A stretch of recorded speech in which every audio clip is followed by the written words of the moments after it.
Hey guys, this is Aaron with Elite Water Sports, here with Kevin, Ecker College sailing coach. We're basically going to go over some start sequences. For every race we have a sequence anywhere from 3 minutes to 5 minutes where everybody's kind of like setting up for the start line. So Kevin, can you go over that with us? Absolutely. So we'll start with the 5-minute sequence because that's what we run at the bigger events, and it's what we're going to see for the event this weekend, and what we see whenever we run these big events.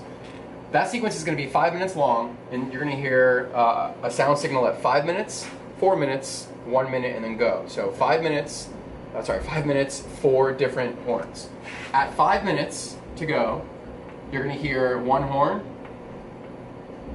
and a class flag is going to go up.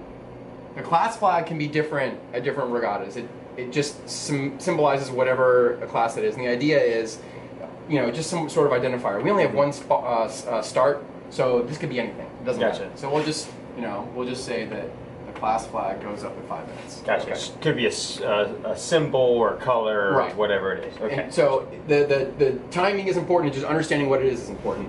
The reason we call it a class flag is because if there's a regatta that has multiple starts, each one will have a different color or a different symbol on it. Gotcha. But we're not doing that right now. All right. Then at 4 minutes, you're going to have the prep. So one horn will go off at 4 minutes, and you're going to have another flag go up. This horn is typically a white flag with a blue square. I'm only going to use black here, but it's going to be a blue square there in the middle.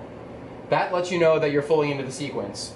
You can catch your time at either of these, but I recommend starting your watch at 5 and then really checking the time to make sure you have it nailed at 4, because it's hard to really time that click. Then at 1 minute, we start to clean things up. We have another horn. And you may or may not be able to hear these last horns depending on where you're setting up.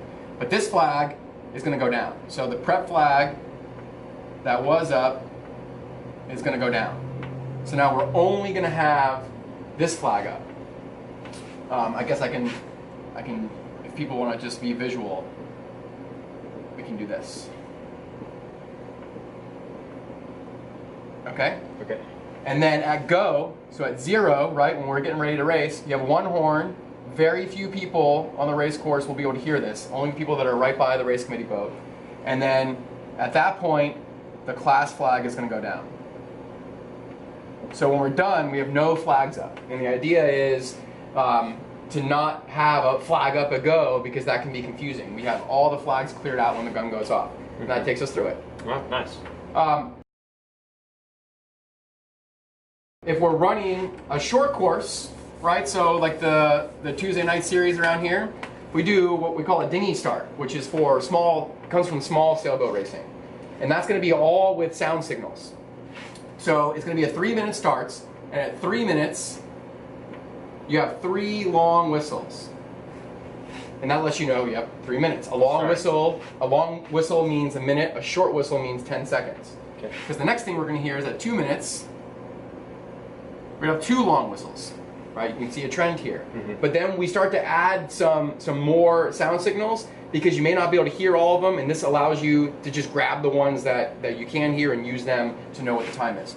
So at 1:30, we'll do a long one and 3 short ones.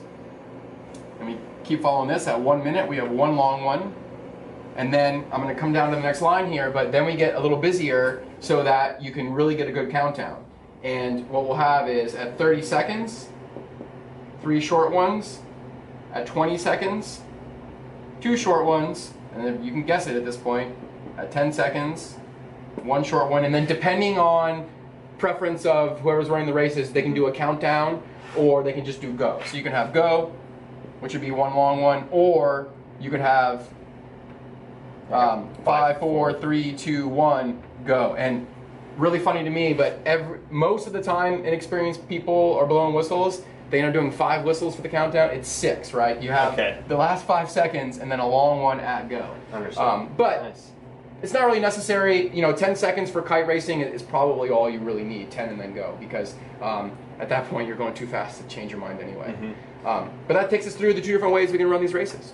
Now, before the race even happens, we actually have a captain's meeting, so we kind of go over this again and make Right. sure that we know what flags or what whistle, what horn sequence. So, this video is just a generalization of how we start each race. Right, and this one is a great example. The flag sequence probably won't change very much, but if it's a smaller group or if you don't want to blow as many horns, you can even do variations of this, like we call 3, 2, 1, go, where you just blow 1 whistle at 3, 1 at 2, 1 at 1, and then go. So you go from all these whistles to just 4. Gotcha. But this is what we see on the average. Right.